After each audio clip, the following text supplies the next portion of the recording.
Hi, good morning. It's Natasha N.K.O, 23rd of June 2026, 0927.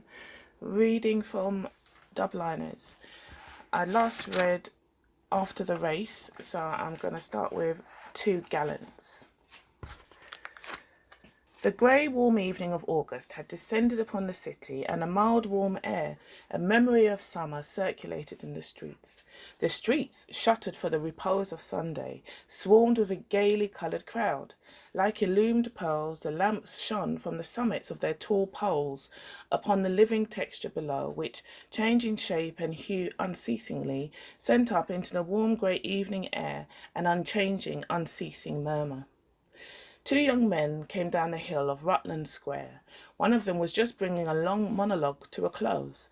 The other, who walked on the verge of the path and was at times obliged to step onto the road, owing to his companion's rudeness, wore an amused, listening face. He was squat and ruddy. A yachting cap was shoved far back from his forehead, and the narrative to which he listened made constant waves of expression break forth over his face from the corners of his nose and eyes and mouth. Little jets of wheezing laughter followed one another out of his convulsed body. His eyes, twinkling with cunning enjoyment, glanced at every moment towards his companion's face. Once or twice he rearranged the light waterproof which he had slung over one shoulder in toreador fashion. His breeches, his white rubber shoes, and his jauntily slung waterproof expressed youth, but his figure fell into rotundity at the waist. His hair was scant and grey, and his face, when the waves of expression had passed over it, had a ravaged look. When he was quite sure that the narrative had ended, he laughed noiselessly for fully half a minute. Then he said, "Well, that takes the biscuit." His voice seemed winnowed of vigour, and to enforce his words he added with humour, "That takes a solitary, unique, and, if I may so call it, recherche, recherche with an accent, biscuit." He became serious and silent when he had said this. His tongue was tired, for he had been talking all the His voice seemed winnowed of vigour, and to enforce his words he added with humour, "That takes a solitary, unique, and, if I may so call it, recherche biscuit." He became serious and silent when he had said this. His tongue was tired, for he had been talking all the afternoon in a public house in Dorset Street. Most people considered Lenehan, Lenehan, a leech. But in spite of this reputation, his adroitness and eloquence had always prevented his friends from forming any general policy against him. He had a brave manner of coming up to a party of them in a bar and of holding himself nimbly at the borders of the company until he was included in a round.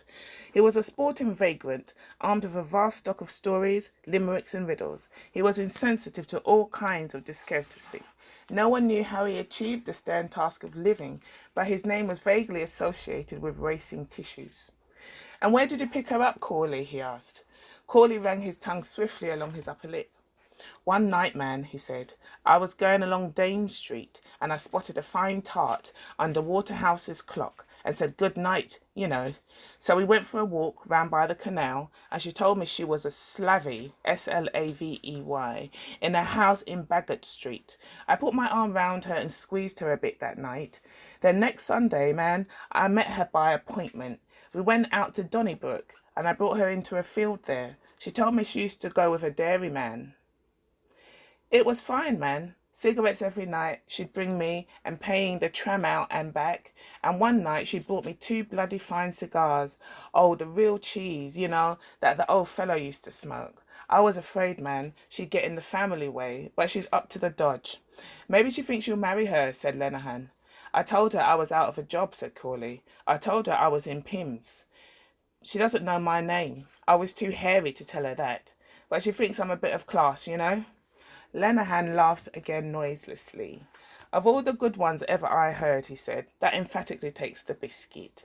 Corley's stride acknowledged the compliment. The swing of his burly body made his friend execute a few light skips from the path to the roadway and back again. Corley was the son of an inspector of police, and he had inherited his father's frame and gait. He walked with his hands by his sides, holding himself erect and swaying his head from side to side. His head was large, globular, and oily. It sweated in all weathers, and his large round hat, set upon it sideways, looked like a bulb which had grown out of another. He always stared straight before him as if he were on parade, and when he wished to gaze after someone in the street, it was necessary for him to move his body from the hips. At present, he was about town. Whenever any job was vacant, a friend was always ready to give him the hard word. He was often to be seen walking with policemen in plain clothes, talking earnestly. He knew the inner side of all affairs and was fond of delivering final judgments. He spoke without listening to the speech of his companions. His conversation was mainly about himself, what he had said to such a person and what such a person had said to him and what he had said to settle the matter. When he reported these dialogues, he aspirated the first letter of his name after the manner of Florentines. Lenehan offered his friend a cigarette. As the two young men walked on through the crowd, Corley occasionally turned to smile at some of the passing girls, but Lenehan's gaze was fixed on the large faint moon circled with a double halo. He watched earnestly the passing of the grey web of twilight across its face. At length he said, "Well, tell me, Corley, I suppose you'll be able to pull it off all right, eh?" Corley closed one eye expressively as an answer. "Is she game for that?" asked Lenehan dubiously. "You can never know women." "She's all right," said Corley. "I know the way to get around her, man. She's a bit gone on me." "You're what I call a gay Lothario," said Lenehan, "and the proper kind of a Lothario too." A shade of mockery relieved the servility of his manner. To save himself, he had the habit of leaving his flattery open to the interpretation of raillery, but Corley had not a subtle mind. "There's nothing to touch a good slavey," he affirmed. "Take my tip for it." "By one who has tried them all," said Lenehan. "First I used to go with girls, you know," said Corley, unbosoming. "Girls off the South Circular. I used to take them out, man, on the tram somewhere, and pay the tram, or take them to a band, or a play at the theatre, or buy them chocolate and sweets, or something that way. I used to spend money on them right enough," he added, in a convincing tone, as if he was conscious of being disbelieved. But Lenehan could well believe it. He nodded gravely. "I know that game," he said, "and it's a mug's game. And damn the thing I ever got out of it," said Corley. "Ditto here," said Lenehan. Only off of one of them," said Corley. He moistened his upper lip by running his tongue along it. The recollection brightened his eyes. He too gazed at the pale disk of the moon, now nearly veiled, and seemed to meditate. "She was a bit of all right," he said regretfully. He was silent again. Then he added, "She's on the turf now. I saw her driving down Earl Street one night with two fellas with her on a car." "I suppose that's your doing," said Lenehan. "There was others at her before me," said Corley philosophically. This time Lenehan was inclined to disbelieve. He shook his head to and fro and smiled. "You know you can't kid me, Corley," he said. "Honest to God," said Corley, "didn't she tell me herself?" Lenehan made a tragic gesture. "Base betrayer," he said. As they passed along the railings of Trinity College, Lenehan skipped out into the road and peered up at the clock. 20 after, he said. "Time enough," said Corley. "She'll be there all right. I always let her wait a bit." Lenehan laughed quietly. "E-cod, E-C-O-D, E-cod. Corley, you know how to take them," he said. "I'm up to all their little tricks," Corley confessed. "But tell me," said Lenehan again, "are you sure you can bring it off all right? You know it's a ticklish job. They're damn close on that point." "Eh, what?" His bright small eyes searched his companion's face for reassurance. Corley swung his head to and fro as if to toss aside an insistent insect, and his brows gathered. "I'll pull it off," he said. "Leave it to me, can't you?" Lenehan said no more. He did not wish to ruffle his friend's temper, to be sent to the devil and told that his advice was not wanted. A little tact was necessary. But Corley's brow was soon smooth again. His thoughts were running another way. "She's a fine, decent tart," he said with appreciation. "That's what she is." They walked along Nassau Street and then turned into Kildare Street. Not far from the porch of the club, a harpist stood in the roadway playing to a little ring of listeners. He plucked at the wires heedlessly, glancing quickly from time to time at the face of each newcomer, and from time to time wearily also at the sky.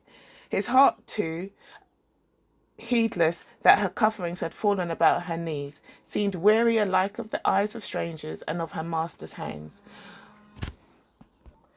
One hand played in the bass the melody of Silent O Moyle, M-O-Y-L-E, while the other hand careered in the treble after each group of notes. The notes of the air sounded deep and full.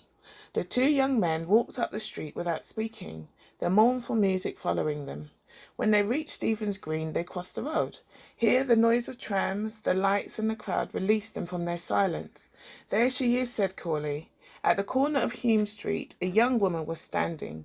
She wore a blue dress and a white sailor hat. She stood on the curbstone, swinging a sunshade in one hand. Lenehan grew lively. "Let's have a look at her, Corley," he said. Corley glanced sideways at his friend, and an unpleasant grin appeared on his face. "Are you trying to get inside me?" he asked. "Damn it," said Lenehan boldly. "I don't want an introduction. All I want is to have a look at her. I'm not going to eat her." "Oh, a look at her," said Corley, more amiably. "Well, I'll tell you what. I'll go over and talk to her, and you can pass by." "Right," said Lenehan. Corley had already thrown one leg over the chains when Lenehan called out, "And after, where will we meet?" "10:30, answered Corley, bringing over his other leg. "Where?" "Corner of Merrion Street. We'll be coming back." Work it all right now," said Lenehan in farewell. Corley did not answer. He sauntered across the road, swaying his head from side to side. His bulk, his easy pace, and the solid sound of his boots had something of the conqueror in them. He approached the young woman, and without saluting, began at once to converse with her. She swung her umbrella more quickly and executed half-turns on her heels. Once or twice when he spoke to her at close quarters, she laughed and bent her head. Lenehan observed them for a few minutes. Then he walked rapidly along beside the chains at some distance and crossed the road obliquely. As he approached Hume Street corner, he found the air heavily scented, and his eyes made a swift, anxious scrutiny of the young woman's appearance. She had her Sunday finery on. Her blue serge skirt, serge is S-E-R-G-E, serge skirt was held at the waist by a belt of black leather. The great silver buckle of her belt seemed to depress the centre of her body, catching the light stuff of her white blouse like a clip. She wore a short black jacket with mother-of-pearl buttons and a ragged black boa. The ends of her two-leg collarette had been carefully disordered, and a big bunch of red flowers was pinned in her bosom stems upwards. Lenehan's eyes noted approvingly her stout, short, muscular body. Frank rude health glowed in her face, on her fat red cheeks, and in her unabashed blue eyes. Her features were blunt. She had broad nostrils, a struggling mouth which lay open in a contented leer, and two projecting front teeth.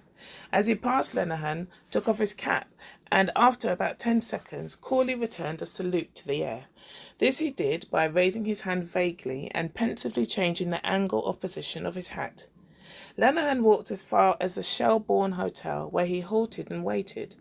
After waiting for a little time, he saw them coming towards him, and when they turned to the right, he followed them, stepping lightly in his white shoes down one side of Merrion Square. As he walked on slowly, timing his pace to theirs, he watched Corley's head, which turned at every moment towards the young woman's face like a big ball revolving on a pivot. He kept the pair in view until he had seen them climbing the stairs of the Donnybrook tram. Then he turned about and went back the way he had come. Now that he was alone, his face looked older. His gaiety seemed to forsake him, and as he came by the railings of the Duke's lawn, he allowed his hand to run along them. The air which the harpist had played began to control his movements. His softly padded feet played the melody, while his fingers swept a scale of variations idly along the railings after each group of notes. He walked listlessly round Stephen's Green and then down Grafton Street. Though his eyes took note of many elements of the crowd through which he passed, they did so morosely. He found trivial all that was meant to charm him, and did not answer the glances which invited him to be bold. He knew that he would have to speak a great deal, to invent and to amuse, and his brain and throat were too dry for such a task. The problem of how he could pass the hours till he met Corley again troubled him a little. He could think of no way of passing them but to keep on walking. He turned to the left when he came to the corner of Rutland Square, and felt more at ease in the dark, quiet street, the sombre look of which suited his mood. He paused at last before the window of a poor-looking shop, over which the words "Refreshment Bar" were printed in white letters. On the glass of the window were two flying inscriptions, ginger beer and ginger ale. A cut ham was exposed on a great blue dish, while near it on a plate lay a segment of very light plum pudding.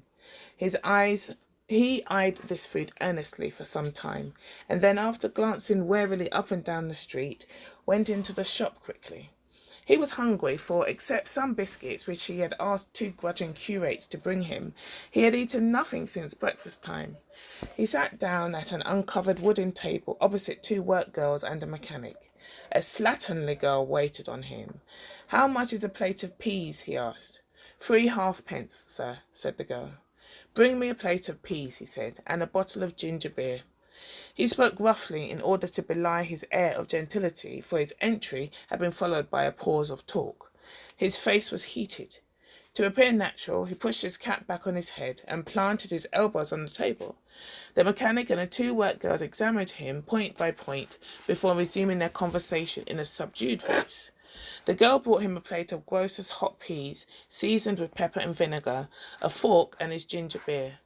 He ate his food greedily and found it so good that he made a note of the shop mentally. When he had eaten all the peas, he sipped his ginger beer and sat for some time thinking of Corley's adventure. In his imagination, he beheld the pair of lovers walking along some dark road. He heard Corley's voice in deep, energetic gallantries, and saw again the leer of the young woman's mouth. This vision made him feel keenly his own poverty of purse and spirit. He was tired of knocking about, of pulling the devil by the tail, of shifts and intrigues. He would be 31 in November. Would he never get a good job? Would he never have a home of his own? He thought how pleasant it would be to have a warm fire to sit by and a good dinner to sit down to. He had walked the streets long enough with friends and with girls. He knew what those friends were worth. He knew the girls too. Experience had embittered his heart against the world, but all hope had not left him. He felt better after having eaten than he had felt before, less weary of his life, less vanquished in spirit. He might yet be able to settle down in some snug corner and live happily if he could only come across some good, simple-minded girl with a little of the ready. He paid 2 halfpenny to the slatternly girl and went out of the shop to begin his wandering again. He went into Capel Street and walked along towards the City Hall. Then he turned into Dame Street. At the corner of George's Street, he met two friends of his and stopped to converse with them. He was glad that he could rest from all his walking. His friends asked him had he seen Corley and what was the latest. He replied that he had spent the day with Corley. His friends talked very little. They looked vacantly after some figures in the crowd and sometimes made a critical remark. One said that he had seen Mac an hour before in Westmoreland Street. At this Lenehan said that he had been with Mac the night before in Egan's. The young man who had seen Mac in Westmoreland Street asked was it true that Mac had won a bit over a billiard match. Lenehan did not know. He said that Holohan had stood them drinks in Egan's. He left his friends at 9:45 and went up to George's Street. He turned to the left at the City Markets and walked on into Grafton Street. The crowd of girls and young men had thinned, and on his way up the street he heard many groups and couples bidding one another good night. He went as far as the clock of the College of Surgeons. It was on the stroke of 10. He set off briskly along the northern side of the green, hurrying for fear Corley should return too soon. When he reached the corner of Merrion Street, he took his stand in the shadow of a lamp and brought out one of his cigarettes which he had reserved, and lit it. He leaned against the lamp-post and kept his gaze fixed on the part from which he expected to see Corley and a young woman return. His mind became active again. He wondered had Corley managed it successfully. He wondered if he had asked her yet, or if he would leave it up to the last. He suffered all the pangs and thrills of his friend's situation, as well as those of his own. But the memory of Corley's slowly revolving head calmed him somewhat. He was sure Corley would pull it off all right. All at once the idea struck him that perhaps Corley had seen her home by another way and given him the slip. His eyes searched the street. There was no sign of them. Yet it was surely half an hour since he had seen the clock of the College of Surgeons. Would Corley do a thing like that? He lit his last cigarette and began to smoke it nervously. He strained his eyes as each tram stopped at the far corner of the square. They must have gone home by another way. The paper of his cigarette broke and he flung it into the road with a curse. Suddenly he saw them coming towards him. He started with delight and, keeping close to his lamp-post, tried to read the result in their walk. They were walking quickly, the young woman taking quick, short steps, while Corley kept beside her with his long stride. They did not seem to be speaking. An intimation of the result pricked him like the point of a sharp instrument. He knew Corley would fail. He knew it was a no-go. They turned down Bagot Street and he followed them at once, taking the other footpath. When they stopped, he stopped too. They talked for a few moments, and then the young woman went down the steps into the area of a house. Corley remained standing at the edge of the path, a little distance from the front steps. Some minutes passed. Then the hall door was opened slowly and cautiously. A woman came running down the front steps and coughed. Corley turned and went towards her. His broad figure hid hers from view for a few seconds, and then she reappeared, running up the steps. The door closed on her, and Corley began to walk swiftly towards Stephen's Green. Lenehan hurried on in the same direction. Some drops of light rain fell. He took them as a warning, and glancing back towards the house which the young woman had entered to see that he was not observed, he ran eagerly across the road. Anxiety in his swift run made him pant. He called out, "Hallo, Corley!" Corley turned his head to see who had called him, and then continued walking as before. Lenehan ran after him, settling the waterproof on his shoulders with one hand. "Hallo, Corley!" he cried again. He came level with his friend and looked keenly in his face. He could see nothing there. "Well," he said, "did it come off?" They had reached the corner of Ely E-L-Y place. Still without answering, Corley swerved to the left and went up the side street.